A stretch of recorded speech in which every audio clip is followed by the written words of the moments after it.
we're here with the wonderful, amazing Tom Rosen. We're at Rosens Bagel Company. We're at our brick and mortar, which has been about 4 years in the making, and we are really excited about it. Right off Burnett Road by the stadium up in North Austin. Yeah. And yeah, just really stoked to be here. I've been eating these bagels for a long, long time. Tom and I met years ago. We were on a podcast together. Yep. And instantly, like Brisket Bagel, like it was a no-brainer right away.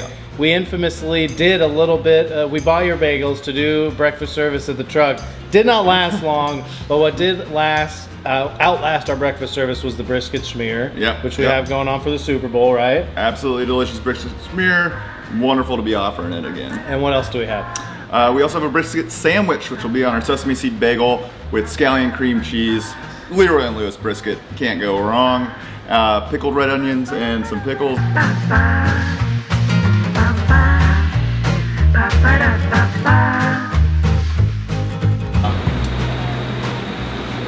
Two important steps to bagels. It's a pretty lengthy process, 48 hours from start to bake, but the finishing touches involve boiling them, which we have our big kettle here. These bagels are already boiled. We take them out of there and then we seed. These are just plain bagels, so they're going in. And then we bake them all in the good old oven. Where we're stoked about having a brick and mortar is we can now offer our customers super fresh baked bagels. There's something just really special about having a bagel that has been just come out of the oven.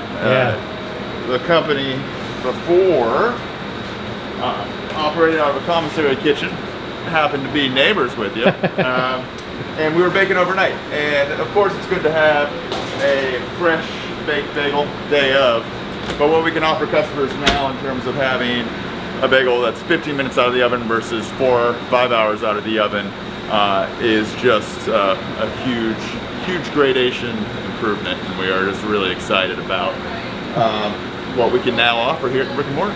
That makes all the difference too, like, and that's some of the reason that I love the frozen so much, is because you can get that fresh baked right out of the oven. That's some of my favorite. I've been instructed by Lindsay to bring some home, so I gotta walk out with at least one pack of frozen. 100%. But yeah, I mean, with any food product, proximity to when it is out of the oven or out of the smoker. Although you need to rest your product for that specific amount of time. You probably need to rest a little bit too, right? You gotta be pulling it right off. Yeah, exactly. It's about 5-15 minutes for us. Yeah, okay. And so. Right on. How long do these bake for?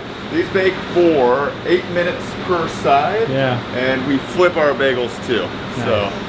So make sure that they get even. I'm sure people ask you all the time, what is the secret to a good bagel? Lots of love, man. Lots of love. There's no one thing though, right? Precisely, it's not one thing. Like I mentioned, it's about a 48-hour process. And so I think the two, though, very big ones is part of the reason our process is so long is we start with a sponge or a coolage, which is similar to a sourdough starter. It's a mix of flour, water, and yeast. And we let that ferment for about 24 hours, and that gives our bagels a slightly sour flavor, which is just nice, and it's something that's a little different. And then our bagels proof for another 24 hours after we mix them all together. And then we boil our bagels in water that has been altered a little bit. So the water is not just your standard tap water. We make it a little more basic, like along the pH scale. We add lye to it. And that approximates Northeast water. And a lot of people from the Northeast think the reason why pizza or bagels or whatever X product might be good from that specific area is because of the water. I tried everything out when I was doing R&D for this. We imported water, we did sparkling water, we did tap water, reverse osmosis. Nothing made a difference. What did matter though was altering our boiling water to make it more basic. And once we did that, it got that distinct crust and chew, which for me is like what makes a really good bagel. Yep. Sweet. Let's go eat them. In terms of reheat, well, these are Akaushi brisket slices, so they're already pretty fatty. You know, at this point, it's kind of like a piece of bacon. Your middle off. So you can crisp it up a little bit. Yeah, your middle's off. Middle off, herd chefs. Probably not there.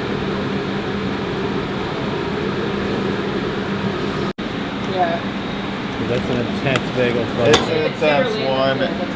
The other thing about just being a bagel man, seeds are going to be everywhere. They're everywhere. Your car seats, your hair, your ears, your nightmares. Can you like repurpose them, sweep them up, and sell them as bird seed or something? So that's a thought. We definitely, with sesame seeds, thinking about tahini maybe as a reuse. But no, bird seed I think is the easy next step for us. Show me your best schmear. Oof. We gotta get a good amount. What's the secret to a good schmear? Whipping it so it's super spreadable. And our other big secret is we whip it with not milk, which is kind of traditional, but we found gave it a almost strange dairy tang, not to mention would spoil pretty quickly. We whip it with sparkling water, which gives it a nice little tang, helps with the shelf life, and works very nicely. So it just becomes more spreadable? Precisely. Any particular sparkling water? Rambler? HEB brand.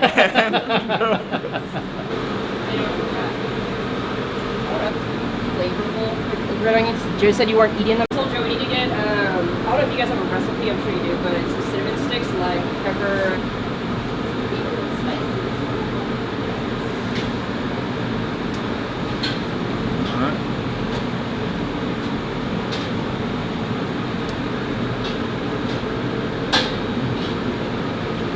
And so we're very excited about this in particular is trying to really develop our schmear witches. Oh. So how we go about sandwichifying a bagel can be a little tricky because a lot of your standard ingredients for a sandwich don't necessarily complement the chewiness that you get from the bagel. Right. And what's great about, say, lox for a bagel, and then of course brisket too, is that they have that nice, soft texture that does complement the bagel. Yeah. But you can't, you know, make a banh mi bagel because of how tough those items can be.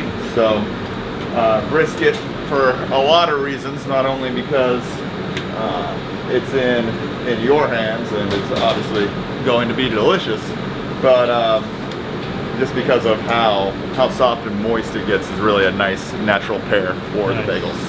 And then I think the other sort of guiding philosophy here is letting, especially when you have nice ingredients like a good lox, like good brisket, is just letting them speak for themselves, not making it too complicated, kind of get the natural items that pair well with it, be it in this case some pickled red onions and some pickles and some scallion schmear, and then that sesame seed bagel. That looks so beautiful.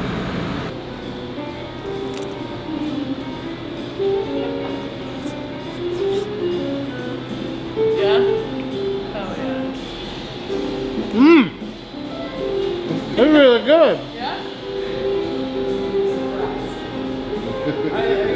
It works, man. Really good. Bagel cheers.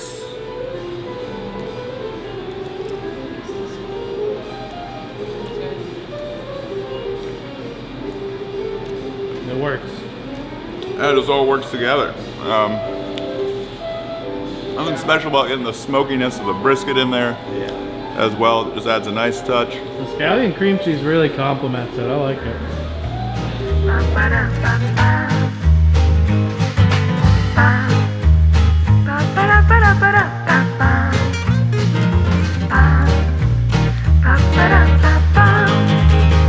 Bagels.